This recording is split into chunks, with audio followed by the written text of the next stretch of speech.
Jordan की शाही परिवार में सत्ता के लिए घमासान छिड़ता नजर आ रहा है। यहाँ उप प्रधानमंत्री अयमान सफादी ने बताया कि जॉर्डन के किंग अब्दुल्ला के सौतेले भाई और पूर्व शासक प्रिंस हमजा ने विदेशी ताकतों के साथ मिलकर देश को अस्थिर करने की साजिश रची थी।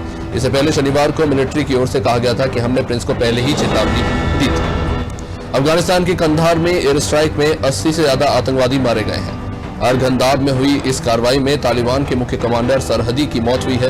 अफगानी डिफेंस मिनिस्ट्री ने ट्वीट करके एयरफोर्स की इस कार्रवाई की जानकारी दी।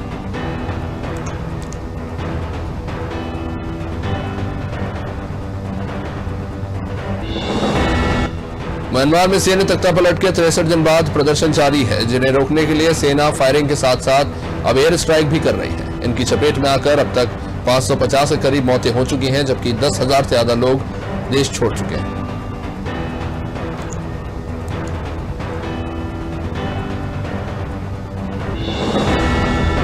पाकिस्तान की आतंकवाद निरोधक अदालत ने मुंबई हमले के सरगना हाफिज सईद के संगठन जमात उद दावा के 5 नेताओं को प्रतिबंधित संगठन लश्कर तैयबा की आतंकवादी गतिविधियों के लिए चंदा जुटाने का दोषी करार देते हुए 9 साल की कैद की सजा सुनाई है। पाकिस्तान ने वित्तीय कार्रवाई कार्यबल की काली सूची में जाने से बचने के लिए फिर दिखावे की यह कार्रवाई की है।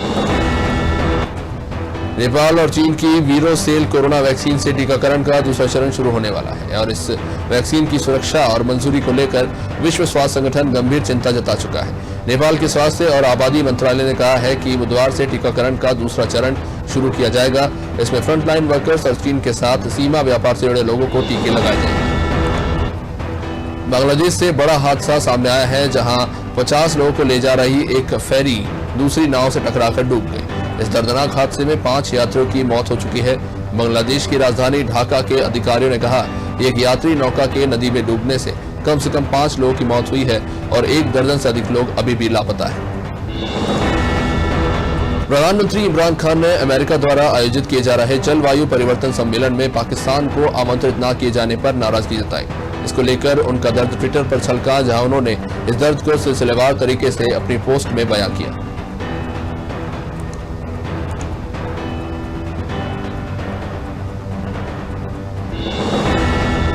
देश में कोरोना महामारी के बढ़ते मामले अब डराने लगे हैं, जहां बीते 24 घंटों के दौरान सर्वाधिक 1 लाख से अधिक मामले सामने आ चुके हैं। महाराष्ट्र, पंजाब और गुजरात समेत कई राज्यों में वायरस के नए मामले अंधाधुंध तरीके से बढ़ रहे हैं। महाराष्ट्र में कोरोना की रफ्तार काबू में नहीं आने पर राज्य सरकार ने वीकेंड लॉकडाउन की घोषणा कर दी है। कोरोना महामारी के कारण लंबे समय से बंद सेवाओं को भारतीय रेलवे धीरे धीरे दोबारा पटरी पर ला रहा है और इसी के तहत रेलवे ने यात्री सुविधाओं में बढ़ोतरी करते हुए आज से 71 अनारक्षित ट्रेन और एक्सप्रेस ट्रेन सेवाओं को शुरू कर दिया है। इन ट्रेनों को उत्तर रेलवे द्वारा चलाया जाएगा।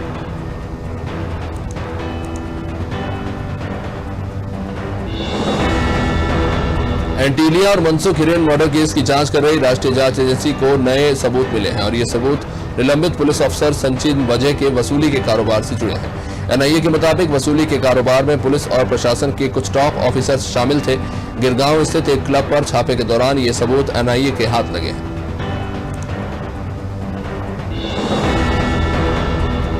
मियापुर के तर्रेम में 3 अप्रैल को नक्सलियों के साथ हुई मुठभेड़ में लापता जवान का पता चल गया। नक्सलियों ने ही मीडिया को व्हाट्सएप कॉल कर जवान के बारे में जानकारी दी। उन्होंने कहा कि जवान उनके पास है, पर उसे किसी तरह का नुकसान नहीं पहुंचाया जाएगा, वो सुरक्षित है।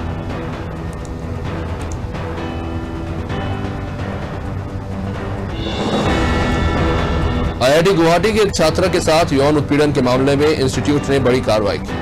मामले में पुलिस की गिरफ्त में आ चुके आरोपी छात्र को तत्काल प्रभाव से सस्पेंड कर दिया गया।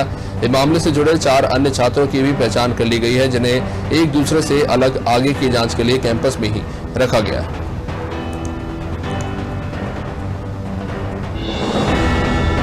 पश्चिम बंगाल में विधानसभा चुनाव के मद्देनजर राजनीतिक दलों में दांवपेच का दौर जारी है। इसी कड़ी में पश्चिम बंगाल के मुख्यमंत्री और टीएमसी प्रमुख ममता बनर्जी ने सोमवार को हुगली के देवबंदपुर में भाजपा पर जोरदार हमला बोला। इस दौरान दीदी ने 8 चरण में चुनाव कराने पर सवाल पूछे। साथ ही ये दावा भी किया कि वह एक ही पैर पर बंगाल जीत लेंगी। कर्नाटक के मुख्यमंत्री बीएस येदियुरप्पा को 24 एकड़ सरकारी जमीन को लेकर भ्रष्टाचार के मामले में सुप्रीम कोर्ट से राहत मिली। सुप्रीम कोर्ट ने सोमवार को कर्नाटक के मुख्यमंत्री बीएस येदियुरप्पा के खिलाफ जमीन अधिग्रहण के इरादे से अधिसूचना वापस लेने से संबंधित कथित भ्रष्टाचार के मामले में आपराधिक मुकदमे पर रोक लगा दी।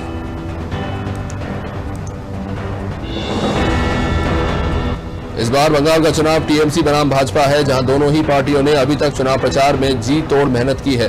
जब टीएमसी के समर्थन में समाजवादी पार्टी की सांसद जया बच्चन उतरने वाली हैं। आपको बता दें कि कुछ दिनों पहले ममता बनर्जी ने कांग्रेस समेत सभी विपक्षी दलों को भाजपा के खिलाफ एकजुट होने के लिए चिट्ठी लिखी थी।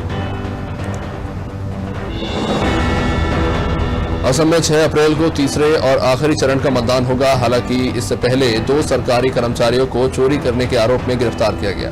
बताया जा रहा है कि ये दोनों कर्मचारी बारपेटा जिले में चुनाव आयोग के दफ्तर से 55 लाख रुपए चोरी कर चुके थे। इन्हें रंगे हाथों गिरफ्तार किया गया था और पुलिस के हवाले कर दिया गया। भाजपा के राष्ट्रीय अध्यक्ष जेपी नड्डा ने चेन्नई में दावा किया है कि भाजपा 5 राज्यों के चल रहे विधानसभा चुनाव में जीत हासिल करेगी। उन्होंने कहा कि तमिलनाडु में हम अनाद्रमुख के नेतृत्व में सरकार बना रहे हैं। बंगाल में 2 चरणों के मतदान से स्पष्ट है कि भाजपा जीत रही है और असम में एनडीए दोबारा सरकार बनाएगा।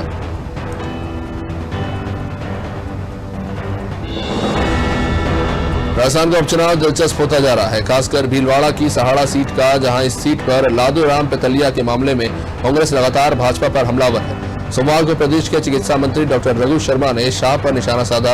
उन्होंने देश के गृह मंत्री अमित शाह को शोले फिल्म का गब्बर करार दिया।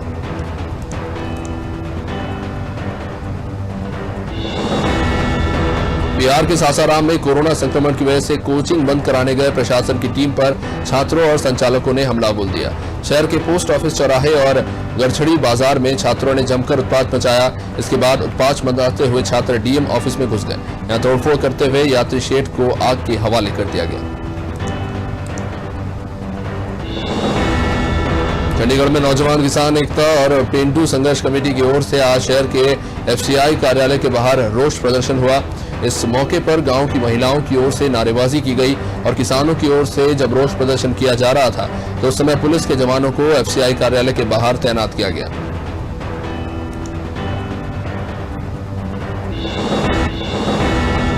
मुख्यमंत्री शिवराज सिंह चौहान ने भोपाल के स्मार्ट सिटी पार्क परिसर में नीम का पौधा रोपा। मुख्यमंत्री हर दिन की तरह एक पौधा लगा रहे हैं। पौधारोपण के अवसर पर कलेक्टर भोपाल सहित अधिकारी, कर्मचारी और मीडिया प्रतिनिधि उपस्थित रहे। इस दौरान मुख्यमंत्री शिवराज सिंह चौहान ने प्रदेश के सभी नागरिकों से पौधारोपण करने की अपील की। बीजेपी के प्रदेश कार्यालय में मंत्री राघवेंद्र शर्मा ने सभी कार्यकर्ताओं को 1 नंबर पर रजिस्ट्रेशन कराने को कहा। साथ ही आज शाम से अपने वाहनों पर लाउडस्पीकर लगाकर अपने इलाकों में लोगों से मास्क लगाने की अपील करने की बात कही। राघवेंद्र शर्मा ने कहा कि अगर आपका दोस्त भी बिना मास्क के आता है तो कहे मास्क नहीं तो बात नहीं। मुख्यमंत्री शिवराज सिंह चौहान ने ऑडियो ब्रिज से प्रदेश भाजपा को संबोधित किया। सीएम ने कहा कि अब जिस ढंग से कोरोना फैल रहा है, संकट भयावह होता जा रहा है। इस विकट कोरोना संक्रमण को रोकने के लिए एक साथ जूझने की आवश्यकता है। शिवराज ने बीजेपी कार्यकर्ताओं से मास्क लगाने की अपील करते हुए कहा कि वो लोगों को इसके लिए अपने घरों से ही प्रेरित करें। मुख्यमंत्री शिवराज सिंह चौहान की अपील के बाद अलग अलग तरह से प्रदेशवासियों को जागरूक करने का अभियान शुरू हो चुका है। Search and research development society Bhopal द्वारा जागरूकता के लिए शहर में भ्रमण कर रहे जन जागरूक अभियान रथ को आज रवाना किया गया।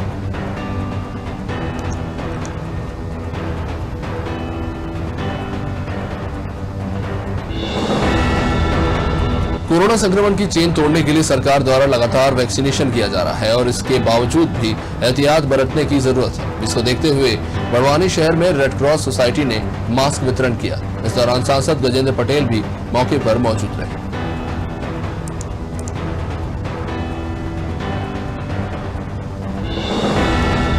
पूर्व मंत्री प्रीति शर्मा ने कोरोना संक्रमण को लेकर सरकार के कदम पर सवाल उठाए। पूर्व मंत्री ने प्रेस वार्ता करके बताया कि प्रदेश में कोरोना की स्थिति बद से बदतर हो चली है। आंकड़े जिस तरह से बढ़ रहे हैं वो चिंताजनक है। जो लोग जांच करवा रहे हैं उनकी रिपोर्ट भी काफी देर से आ रही है।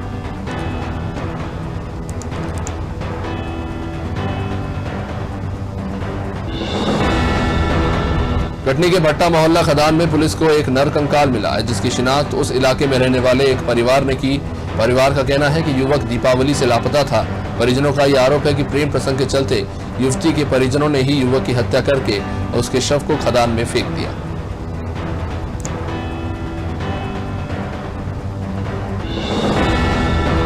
मध्य प्रदेश के मुख्यमंत्री शिवराज सिंह चौहान के आदेशों के बाद से प्रदेश भर में लगातार अतिक्रमण हटाओ अभियान चल रहा है और इसी कड़ी में शहडोल जिले के बुढ़ार थाना क्षेत्र में प्रशासन ने अवैध दुकानों पर बुलडोजर चलाकर जमींदोज किया।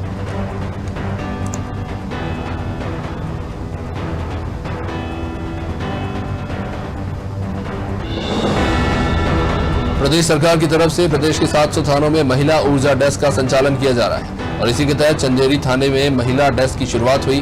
डेस्क प्रभारी मंजू मखेनिया ने कन्याशाला स्कूल में नारी सुरक्षा के लिए ई-कॉप ऐप के जरिए पढ़ाई कर रही छात्राओं को महिला सुरक्षा से संबंधी जानकारी दी।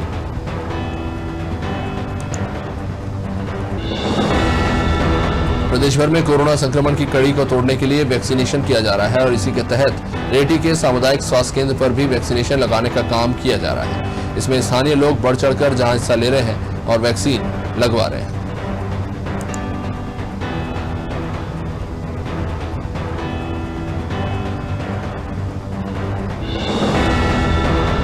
सतना की कोलगवा थाना पुलिस की बर्बरता सामने आई है। दरअसल पीड़ित संतोष कुमार बिना मास्क के वाहन चला रहे थे, जिसका सतना के सर्किट हाउस चौराहे पर चालान काट दिया गया। इसके बाद सेमरिया चौराहे पर पीड़ित को पुलिस ने रोक लिया और मारपीट कर फिर से चालान बनवाने का दबाव बनाया।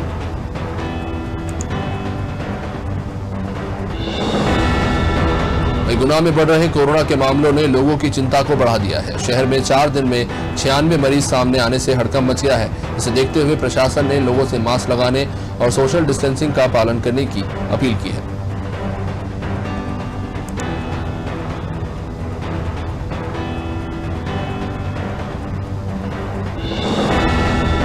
जवेरा के गुबारा चेक पोस्ट पर तैनात एसआई लक्ष्मी प्रसाद तिवारी को कुर्सी पर बैठे बैठे अचानक गश्त आ गया, जिनको वहां मौजूद पुलिसकर्मियों ने उठाया और उपचार के लिए जवेरा सामुदायिक स्वास्थ्य केंद्र में भर्ती कराया।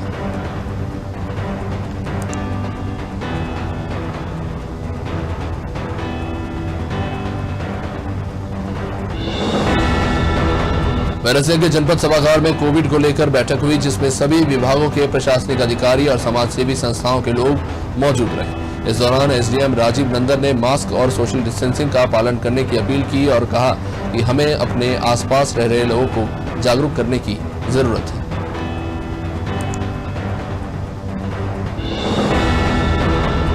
बटेरा के देवरी धनगुआ खरीदी केंद्र का आज शुभारंभ हुआ, जिसमें 485 किसानों के पंजीयन किए गए।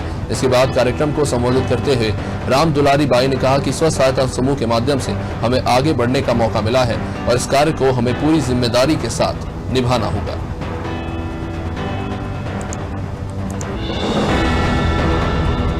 ग्वालियर जिले के बहोड़ापुर पुलिस ने एक ऐसे चोर को गिरफ्तार किया है जो वाहनों में बाइक स्कूटर नहीं चुराता, बल्कि गियर वाली आधुनिक साइकिल चुराने का उसका शौक था। पुलिस ने आकाश बातम नाम के इस आरोपी को गिरफ्तार किया है। इसके पास से 2 दर्जन चोरी की साइकिलों को पुलिस ने बरामद किया, जिसकी कीमत 2 लाख रुपए के आसपास बताई जा रही है। ग्वालियर में चेन स्नैचिंग करने वाले एक आरोपी को पुलिस ने पकड़ने में सफलता हासिल की है। आरोपी ने 2 दिन पहले ही एक महिला एडवोकेट की आंखों में मिर्च झोंककर चेन स्नैचिंग की वारदात को अंजाम दिया था। पुलिस ने बदमाश के पास से लूटी हुई सोने की चेन बरामद की है। पकड़े गए बदमाश पर पहले से ही कई मामले दर्ज हैं।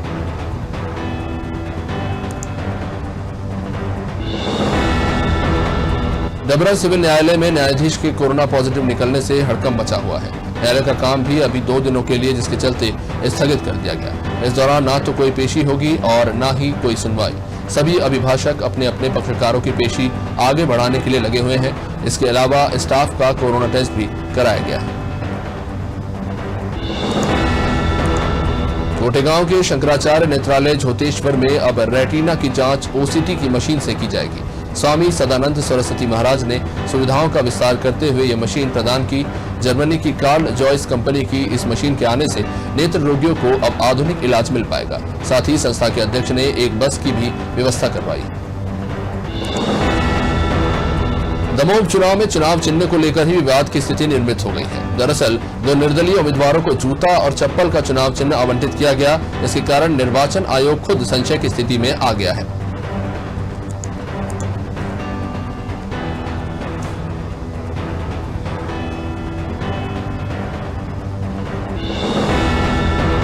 छत्तीसगढ़ के बीजापुर नक्सली हमले में शहीद जवानों की शहादत पर सियासत शुरू हो गई है।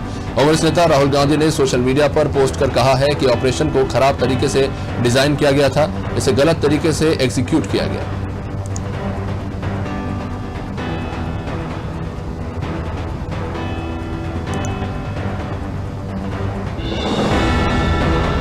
राहुल गांधी की शहीदों वाले पोस्ट के बाद कश्मीरी के पूर्व डीजीपी ने भी सोशल मीडिया पोस्ट पर जवाब देते हुए कहा कि मुझे आपका पोस्ट आपत्तिजनक लगता है।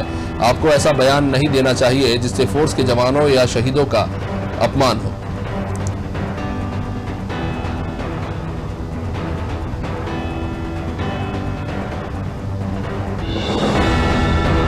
बीजापुर में नक्सली एनकाउंटर के बाद छत्तीसगढ़ के जगदलपुर पहुंचे केंद्रीय गृह मंत्री अमित शाह ने कहा कि जवानों का ये सर्वोच्च बलिदान है। उनके इस शौर्य ने इस लड़ाई को निर्णायक मोड़ पर पहुंचा दिया है। अब हम इसे अंजाम तक लेकर जाएंगे। उन्होंने जवानों को श्रद्धांजलि देते हुए कहा कि पूरा देश उन्हें नमन कर रहा है।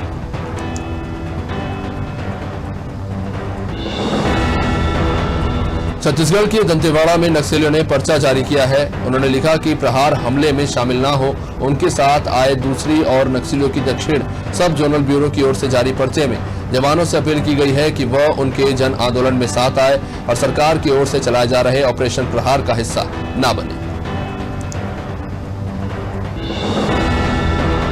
उत्तर प्रदेश के चर्चित हत्याकांड में शुमार प्रयागराज के जीवन ज्योति हॉस्पिटल के निदेशक डॉक्टर ए.के. बंसल की हत्या का आखिरकार 4 साल बाद सोमवार को खुलासा हुआ।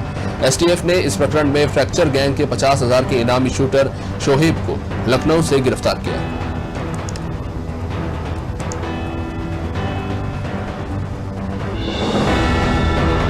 उत्तर प्रदेश का गैंगस्टर और मऊ से बसपा का बाहुबली विधायक मुख्तार अंसारी 26 महीने बाद अपने पुराने ठिकाने बांदा जेल में वापस आ रहा है। 24 जनवरी 2019 से मुख्तार अंसारी पंजाब की रोपड़ जेल में बंद था। सूत्रों के मुताबिक उसका नया ठिकाना बैरक नंबर 15 या 16 हो सकता है।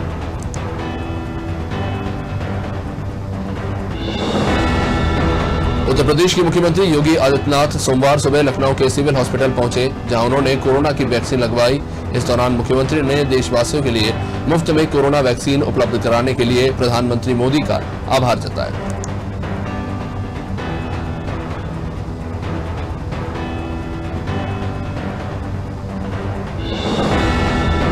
उत्तर प्रदेश में पंचायत चुनाव को लेकर अधिसूचना जारी कर दी गई है और अब पहले चरण के मतदान के लिए नामांकन की प्रक्रिया भी पूरी हो चुकी है। प्रदेश में तेजी से बढ़ रहे कोरोना संक्रमितों की संख्या को देखते हुए प्रदेश सरकार ने एहतियात के तौर पर प्रदेश के सभी जिलों में धारा 144 लागू कर दी।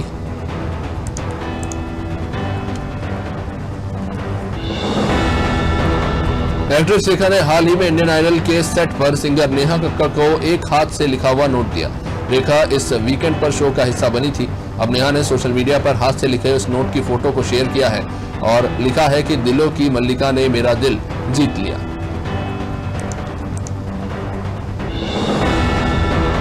एक्ट्रेस कविता कौशिक हाल ही में बिग बॉस के 14वें संस्करण में नजर आई थी, जहां उनकी छोटी लेकिन यादगार जर्नी रही। उन्होंने शो में वाइल्ड कार्ड कंटेस्टेंट के रूप में एंट्री ली थी और बहुत कम समय में बहुत सारे झगड़ों में वो पड़ गई।